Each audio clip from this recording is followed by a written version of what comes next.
انا واحد من جماهير الزمالك اللي ما بقتش تثق في اي كلام يطلع من النادي. يعني اي حاجة بتحصل بنسمع لها 3 روايات على الاقل. يوم هزيمة اسوان، هزيمة الزمالك يعني من اسوان، سمعنا حاجات عن شيكابالا، اتوبيس ونزل من الاتوبيس، وناس تانية تقول لا ده هو اصله تعبان فما لعبش الماتش اللي بعده، حبوا يريحوه، وقصة تالتة تقول ان هو فيها اكلة فسيخ وكلام فاضي. ما بقيناش يعني نثق في كلمة واحدة بتطلع من نادي الزمالك، اللي هو يعني في شخص متحكم في كل مقدراته. نفس الموضوع على فتوح. يعني ما اعرفش، امبارح قريت حاجة كده زي ما يكون فتوح موجود ومفيش اي حاجة، وكل الموضوع انه مش بيلعب. يعني مش فاهم، يعني الناس بتبص الحاجات دي انها عادية. يعني انت يبقى عندك واحد يمثل مثلا على الاقل، بلاش نقول يعني ونبالغ زي اللي بيبالغوا، بس على الاقل ربع قوة الفريق في فتوح، وممكن من رفعة واحدة من بتوعه يخلص ماتش، وتبقى انت قاعد راكنه لحزازيات شخصية او لكبرياء شخصي او لغباء شخصي. يعني مركون ليه فتوح لو هو سليم، ومركون ليه عبد الله جمعة لو هو سليم؟ وبعدين ايه حقيقة الموضوع بتاع المخدرات؟ وبعدين انا ما سمعتش كلمة منهم مباشرة.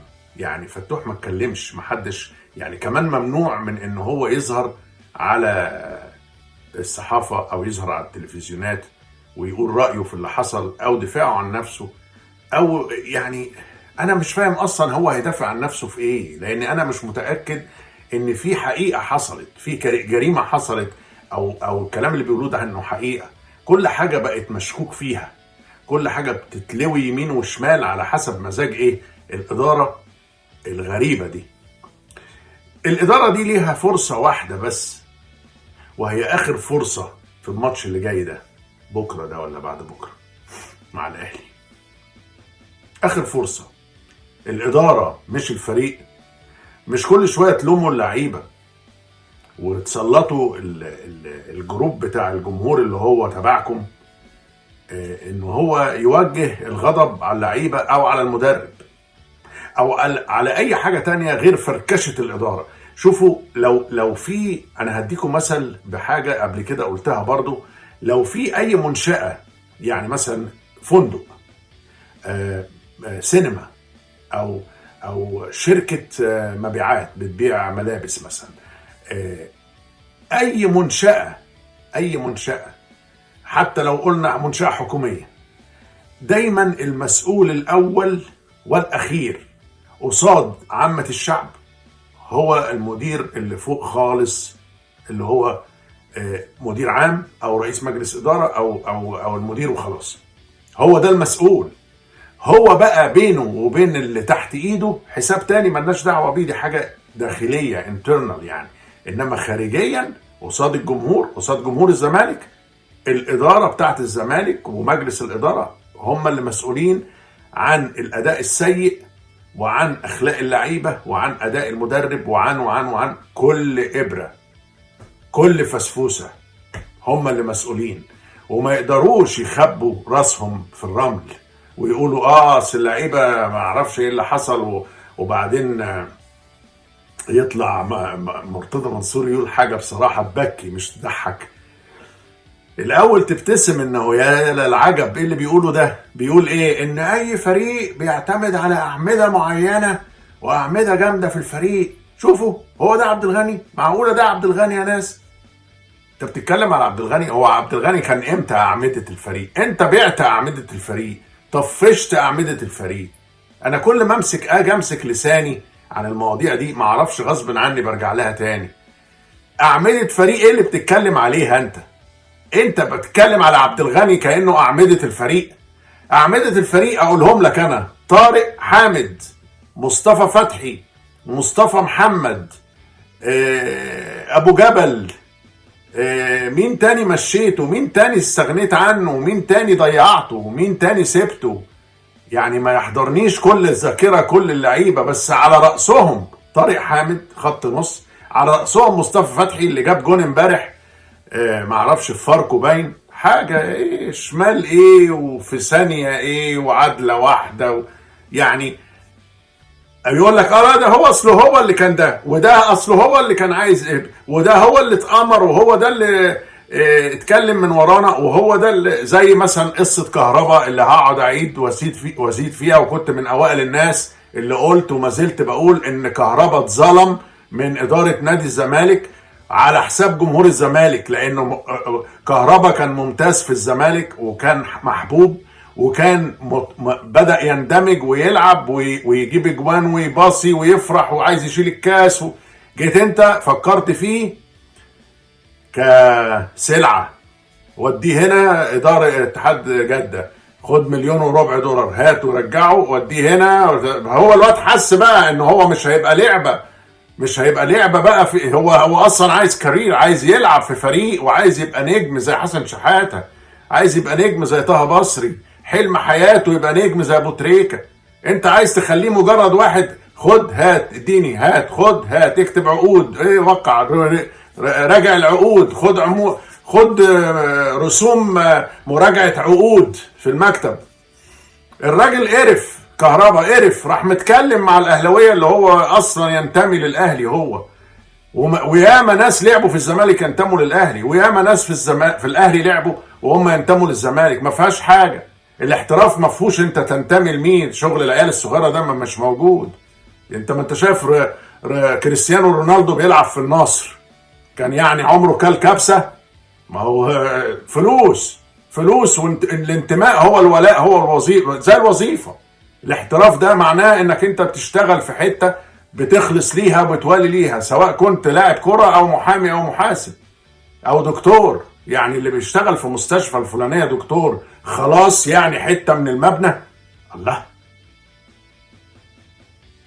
فانت مسؤوليتك اداره الزمالك على بعضها كده، مسؤولين بكره عن ماتش الزمالك. لو الزمالك اتغلب لاي سبب من الاسباب، لو اتغلب لو نفد بجلده وتعادل ماشي. انا عن ثقتي في شيكابالا وفي بعض اللعيبه الاخرين الرجاله المغلوب على امرهم، ان بكره الزمالك هيغلب الاهلي. يقول لك برضو ده يا عم انت بانك متعصب. لا، الرياضه ما فيهاش تعصب.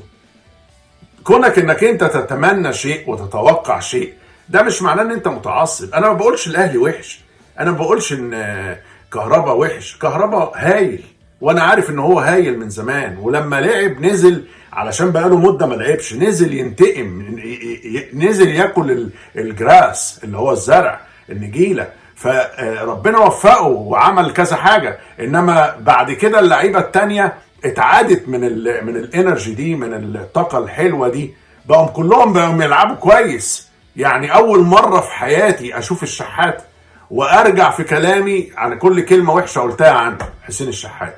اللعبه اللي هو لقطها دي كانت نازله كده، وراح لقطها على رجله دي، وراح لافف الولد ومديها لكهربا، حطها جون كهربا. طبعا كهربا كل بيها عيش وخد الجايزه الاولى، انما هو لو اي واحد تاني في موقف كهربا كان هيحطها، لان الشحات قشرها له وحط له عليها شويه سكر بودره، سهله جدا اي حد يحطها، مش شطاره من كهربا يعني. انما الشطاره في كهربا الاتنين اسيست اللي عملهم، والحركه اللي عملها الدائمه اللي بيجري ويطلع ويرجع ويطلع ويرجع وينزل عمل غربله من بتوع زمان، من بتوع الزمالك.